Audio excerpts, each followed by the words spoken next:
Halo, selamat siang pemirsa News yang kembali hadir memperbarui informasi Anda siang ini. Bersama saya Loviana Dian. Dan saya Davi Pratama. Pemirsa, inilah News siang selengkapnya.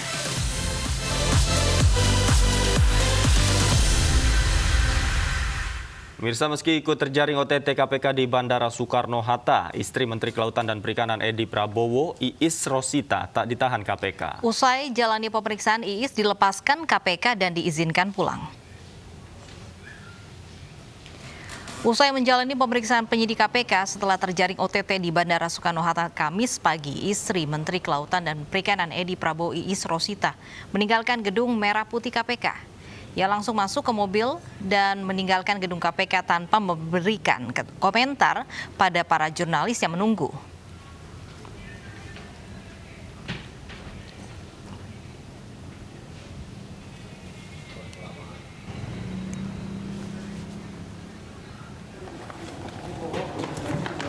Sebelumnya Rabu dini hari, rombongan Menteri Kelautan dan Perikanan Edi Prabowo terjaring operasi tangkap tangan KPK.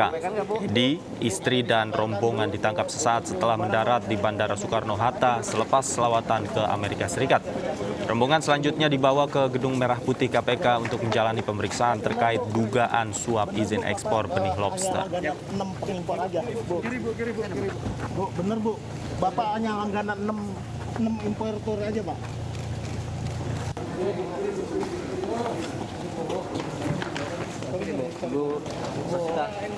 ada yang mau disampaikan nggak Bu? Bu, ada yang mau disampaikan nggak Bu? Bu, ada yang disampaikan Bu. Ya, Bu. Barang-barang yang diambil kita apa lagi? Pemirsa, bagaimana situasi di kediaman Edi Prabowo? Kita bergabung dengan rekan kami Bunga Ayu di sana. Bunga, seperti apa situasi di kediaman Edi Prabowo pasca ditetapkan sebagai tersangka? Ya baik Davi dan juga Lovi, beginilah situasi terkini di kediaman rumah dinas dari mantan Menteri Kelautan dan Perikanan Edi Prabowo setelah dirinya yang ditetapkan sebagai tersangka oleh KPK. Dan situasi bisa dilihat di belakang saya, kondisi saat ini pagar pun tertutup rapat dan terpantau sepi juga. Kami juga hanya melihat hanya ada 2 security yang berjaga di dalamnya. Dan kami juga sempat mengkonfirmasi ke dalam kepada pihak security di dalam apakah istri dari Edi Prabowo sudah pulang ke rumah dinas, mengingat dirinya juga sudah dipulangkan oleh penyidik KPK setelah mengikuti atau mendalami untuk kasus dari dugaan suap ekspor dari benih lobster yang mengenai kepada suaminya yaitu Edi Prabowo. Namun informasi kami dapatkan justru dari pihak pengamanan yang di dalam atau pihak security ini mengatakan mereka tidak mengetahui apakah istri dari Edi Prabowo ini ada di dalam rumah. Jadi informasi yang kami dapatkan sementara untuk istri dari Edi Prabowo ini sementara tidak ada di rumah, di kediaman rumah dinas. Selain itu juga untuk di dalam rumah dinas ini kami juga hanya melihat ada 1 mobil pribadi saja. Selain itu juga tidak ada aktivitas yang signifikan yang ada di dalamnya. Edi Prabowo juga sudah ditetapkan sebagai tersangka setelah KPK melakukan press conference pada Rabu malam tadi yang ditetapkan ada 7 orang lainnya. Salah satunya adalah di antaranya adalah Menteri Edi Prabowo yang nantinya mereka akan menjalankan beberapa kasus hukum lainnya. Davi, Lovi. Baik, terima kasih Bunga Ayu melaporkan langsung dari rumah dinas Edi Prabowo di Jakarta. Pemirsa, Komisi Pemberantasan Korupsi tetapkan Menteri Kelautan dan Perikanan serta sejumlah orang lainnya sebagai tersangka kasus suap izin ekspor benih lobster. Edi diduga menerima aliran dana senilai 3,4 miliar rupiah dan 100.000 US dollar dan kini ditahan di rutan KPK.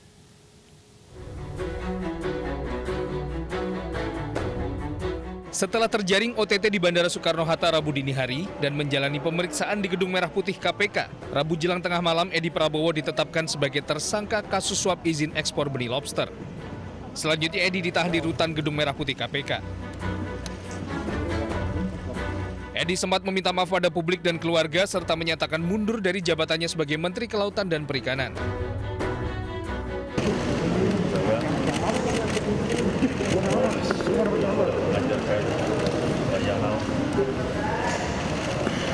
Saya mohon maaf kepada ibu saya. Saya kenal ini nonton di TV. Saya mohon. Bisa dikit Pak. Cakep. Sudah Eko ini beliau sangat kuat. Saya masih kuat dan saya akan bertanggung jawab terhadap apa yang terjadi. Kemudian saya juga mohon maaf kepada seluruh masyarakat Indonesia, khususnya masyarakat kelautan dan perikanan yang mungkin banyak yang berkhianati. Tak hanya Edi, KPK menetapkan sejumlah orang, baik di Kementerian Kelautan dan Perikanan serta pihak swasta sebagai tersangka. Mereka adalah Safri selaku staf khusus Menteri Kelautan dan Perikanan, Ainul Fakih yang merupakan staf istri Edi Prabowo, Siswandi dan Suharjito selaku pihak swasta dan pemberi suap. Sementara dua tersangka lain yaitu Andrew Pribadi Misata selaku staf khusus Menteri Kelautan dan Perikanan serta Amril Mukminin hingga saat ini masih buron.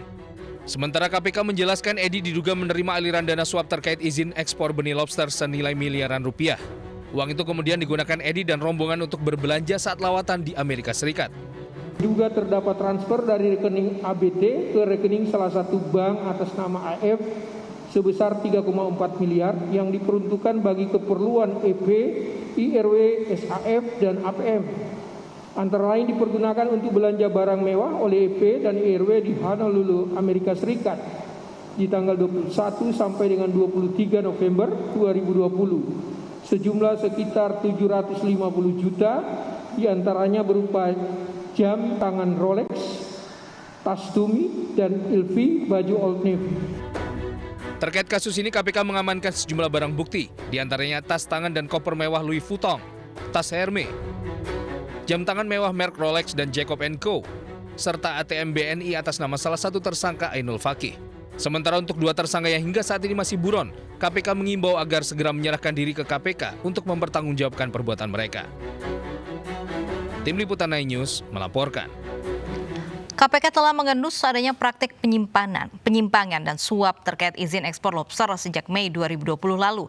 Dan hingga November 2020 KPK mendapati sejumlah aliran dana yang menjadi dasar bukti untuk menggelar operasi tangkap tangan. Dan berikut kronologi kasus dugaan suap izin ekspor lobster. Ada yang mau sampaikan nggak, Bu?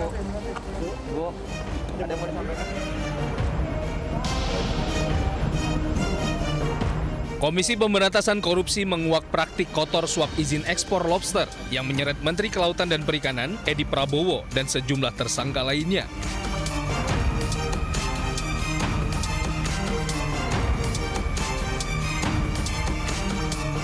KPK bahkan telah menelusuri kasus ini sejak Mei 2020 saat Menteri KKP Edi Prabowo terbitkan SK nomor 53/Kepmen-KP tahun 2020 tentang tim uji tuntas perizinan usaha perikanan budidaya lobster. Saat itu Edi Prabowo menunjuk Andrew Pribadi Misata dan Safri selaku ketua dan wakil ketua tim uji. KPK temukan aliran dana $100.000 dari Suharjito melalui Safri dan Amril Mukminin untuk Edi Prabowo. Selanjutnya pada Agustus 2020, KPK temukan aliran dana Rp436 juta dari staf istri Edi, Ainul Fakih, kepada Safri dan Andrew Pribadi.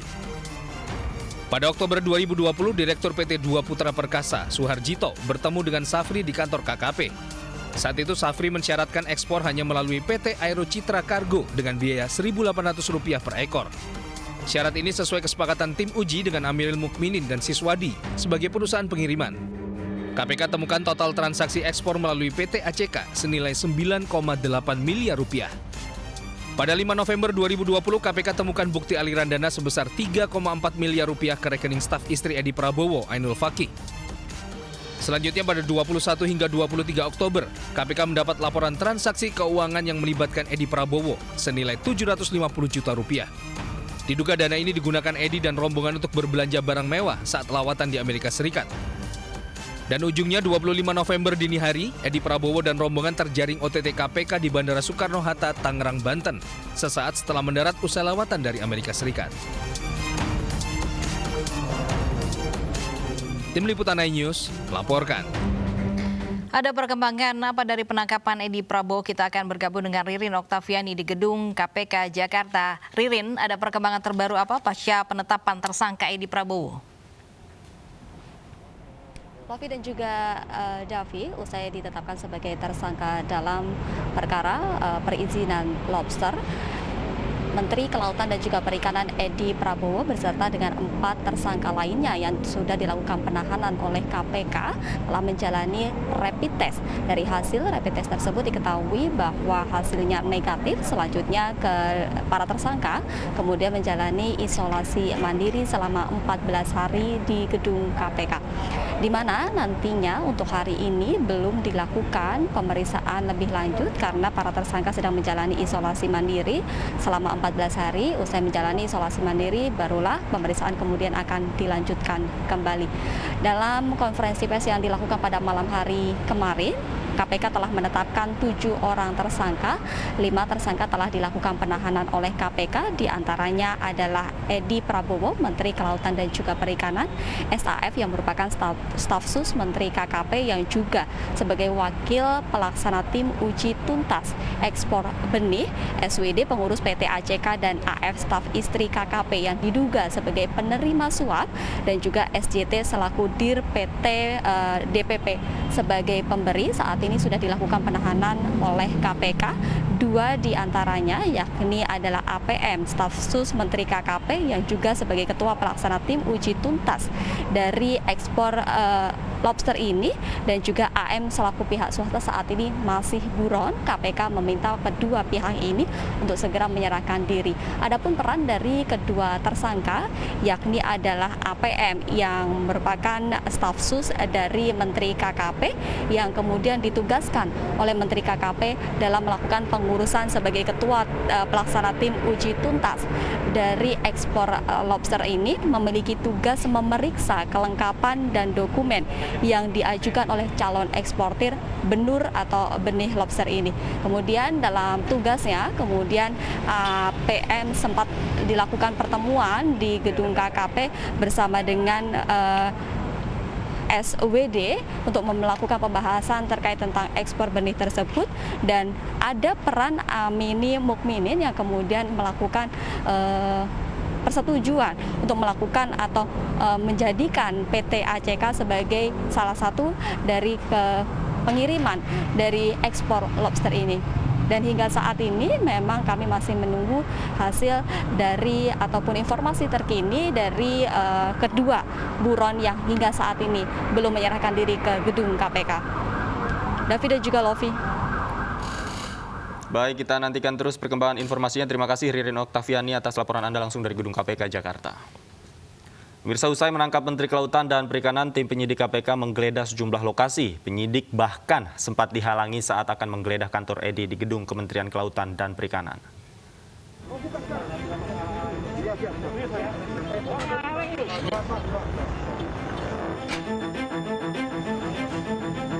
Usai OTT di Bandara Soekarno-Hatta, tim penyidik KPK juga memeriksa kantor Menteri KKP Edi Prabowo. Namun tim sempat tertahan oleh petugas keamanan karena harus menunggu instruksi pimpinan terkait. Salah satu penyidik terlihat membawa map berisi sejumlah berkas dengan logo KPK. Penggeledahan berlangsung selama beberapa jam, termasuk ruang kerja Edi Prabowo. Setelah selesai, tim penyidik keluar tanpa memberikan keterangan. Tim penyidik KPK juga menggeledah rumah dinas Edi Prabowo di Jalan Widya Chandra 5, Jakarta Selatan. Sebelum menggeledah, tim penyidik sempat menunjukkan sejumlah dokumen ke penjaga rumah dinas. Tidak sampai 1 jam, penyidik keluar dari rumah dinas tanpa memberikan keterangan. Tim Liputan iNews melaporkan. Dan bagaimanakah situasi di Kementerian Kelautan dan Perikanan? Kita sudah bergabung dengan rekan kami Menia Mutiara di sana. Menia, seperti apa situasi di kantor Kementerian Kelautan dan Perikanan, Menia? Baik Davi, Lofi, dan pemirsa, usai malam tadi Edi Prabowo ditetapkan sebagai tersangka oleh Komisi Pemberantasan Korupsi, hingga kini belum ada pernyataan resmi atau tanggapan dari pihak Kementerian Kelautan dan Perikanan. Kami melaporkan langsung dari seberang gedung KKP, dan jika dapat digambarkan pemirsa, tepat di belakang kami, di sebelah kiri saya tepatnya, merupakan gedung KKP yang kini tengah dijaga ketat oleh petugas. Kemarin pada Rabu pagi hingga sore hari sempat dilakukan peliputan oleh media di luar pagar, namun kini sudah tidak diperkenankan. Lokasi gedung KKP berada tidak jauh dari Stasiun Gambir, Jakarta Pusat, sekitar 500 meter. Dan jika dapat dijelaskan lagi bahwa kami saat ini berada di persimpangan 3 arah kendaraan, yakni dari arah Tugutani, Gambir, dan juga Monas. Sementara itu pemirsa, dalam rangka efektivitas pelaksanaan tugas dan fungsi KKP, Sekretaris Negara telah mengeluarkan surat bahwa surat penunjukan Menteri Koordinator Bidang Kemaritiman dan Investasi Luhut Binsar Panjaitan menggantikan Edi Prabowo sebagai Menteri Kelautan dan Perikanan sebagai Davi dan Lofi. Baik, terima kasih Media Mutiara melaporkan langsung dari kantor KKP Jakarta. Presiden Joko Widodo menegaskan pemerintah konsisten dalam setiap upaya pemberantasan korupsi. Pernyataan Presiden menanggapi penangkapan Menteri Kelautan Edi Prabowo. Ya, tentunya kita menghormati proses hukum yang tengah berjalan di KPK. Kita menghormati. Dan saya percaya KPK bekerja transparan, terbuka, profesional. Pemerintah konsisten mendukung upaya pencegahan dan pemberantasan korupsi. Sejak awal, kebijakan ekspor bibit lobster atau benur yang dikeluarkan Menteri Kelautan dan Perikanan Edi Prabowo telah menuai kontroversi. Meski Edi beralasan kebijakan ini dibuat demi kesejahteraan nelayan, namun banyak pihak yang menilai ekspor benur akan merusak ekosistem dan menyebabkan punahnya populasi lobster. Kalau ada 3 orang yang ada secara langsung berkorelasi dengan saya, kira-kira salah nggak? Apakah nanti setelah saya menteri semua teman-teman saya nggak boleh berusaha? Saya pikirkan yang penting bukan itu, yang penting fair trade-nya. Perjanjian kesamaannya, bahwa saya tidak memperlakukan secara istimewa kepada semua orang, termasuk sahabat-sahabat saya. Yang jelas, keluarga saya, lingkungan saya, masyarakat keluarga saya sendiri, tidak saya libatkan untuk ini, termasuk istri saya. Inilah pernyataan Menteri Kelautan dan Perikanan Edi Prabowo saat membantah tudingan monopoli ekspor bibit lobster atau benur yang diduga menjadi proyek sejumlah oknum politisi. Dengan tegas, Edi menyebut pemberian izin ekspor lobster telah melalui verifikasi dan penyaringan yang melibatkan banyak pihak di internal Kementerian KKP. Edi juga menjamin bahwa keluarga termasuk istrinya tidak terlibat dalam ekspor bibit lobster ini. Sementara terkait kekhawatiran akan populasi lobster, Menteri dari Partai Gerindra ini menegaskan bahwa 1 ekor lobster bisa bertelur hingga 1 juta butir, sehingga kepunahan masih bisa dicegah. Selain itu, dibukanya ekspor benih lobster bertujuan untuk mensejahterakan nelayan. Kira-kira salah nggak? Apakah nanti setelah saya menteri semua teman-teman saya nggak boleh berusaha? Saya pikirkan yang penting bukan itu, yang penting fair trade-nya. Perjanjian kesamaannya, bahwa saya tidak memperlakukan secara istimewa kepada semua orang. Kebijakan Edi Prabowo ini pun menuai pro kontra. Pengepul lobster di Pangandaran menyebut dengan adanya kebijakan ini memberi dampak positif bagi nelayan karena memberikan pemasukan lebih bagi mereka. Bagi tanggapan nelayan, ya pengepul merasa enak lah, ada penghasilan lebih. Sekarang kan musim ikan susah, agak beberapa tahun sulit. Semenjak ada kebijakan baby dilegalkan, ya nelayan ya mungkin ada peningkatan kehidupannya lah. Sementara sikap kontra datang dari Himpunan Nelayan Seluruh Indonesia atau HNSI Pangandaran. HNSI menyebut ekspor benur ini bisa mengganggu kelestarian ekosistem khususnya populasi lobster. Kita tahu bahwa lobster bagi kami saat ini di Pangandaran ini mulai langka. Dulu aja sebelum dilegalkan itu ada banyak yang nyuri. Sekarang dilegalkan malah sangat masif. Saya yakin yang akan datang kalau terus-menerus ini dilakukan, lobster akan hilang dari Pangandaran. Kebijakan Edi Prabowo terkait ekspor benih lobster atau benur dianggap kontroversial lantaran merevisi regulasi yang dikeluarkan pendahulunya Susi Pujiastuti. Di masa Susi, terbit Permen nomor 56 tahun 2016 yang melarang keras ekspor benih lobster. Tim Liputan, iNews melaporkan. Harta kekayaan Edi Prabowo dan istri Iis Rosita Dewi langsung menjadi perhatian publik. Dilaporkan Edi memiliki harta 7,4 miliar rupiah dan harta istri beda tipis 7,1 miliar rupiah.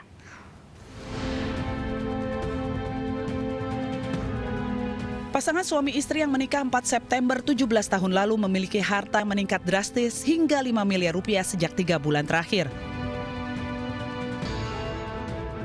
Diketahui laporan kekayaan penyelenggara negara Edi Prabowo tercatat terakhir melaporkan harta kekayaan pada 31 Maret 2020 untuk periodik tahun 2019.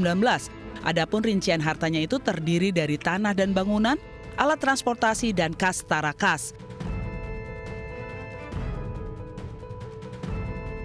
Politikus Partai Gerindra tercatat memiliki harta tanah dan bangunan tersebar di sejumlah wilayah di Muara Enim dan Bandung Barat dengan total mencapai lebih dari 4 miliar rupiah. Keseluruhan total kekayaan Edi Prabowo mencapai lebih dari 7 miliar rupiah. Tidak berbeda jauh dengan sang suami, istri pun, Iis Rosita Dewi, memiliki harta sebanyak 7,1 miliar rupiah. Adapun mayoritas kekayaan Iis berasal dari aset tanah dan bangunan berjumlah 10 bidang beragam ukuran di Muara Enim dan Bandung Barat yang mencapai 4,35 miliar rupiah. Selain itu, Iis juga memiliki 6 unit alat transportasi dan mesin yang mencapai 890 juta rupiah. Lebih lanjut, Iis juga memiliki harta bergerak lain yang mencapai 1,9 miliar rupiah, kas tarakas lebih dari 256 juta rupiah, dan utang sebanyak 230 juta rupiah. Sehingga total harta kekayaan bersih istri Edi Prabowo ini mencapai 7,1 miliar rupiah. Gaya hidup Iis berubah glamor, terpantau dalam media sosial pribadinya. Iis kerap aktif mendampingi sang suami saat menghadiri berbagai acara maupun kegiatan-kegiatan. Tampil modis mengenakan busana hingga tas dari brand-brand mewah, berbagai scarf mewah Gucci, tas Gucci, sneaker Louis Vuitton, dan tas Chanel. Iis merupakan anggota DPR RI Komisi 5 yang membidangi perhubungan hingga pekerjaan umum. Tim Liputan iNews melaporkan. Suami bunuh selingkuhan istri di sebuah tempat karaoke. Informasinya akan kami hadirkan sesaat lagi.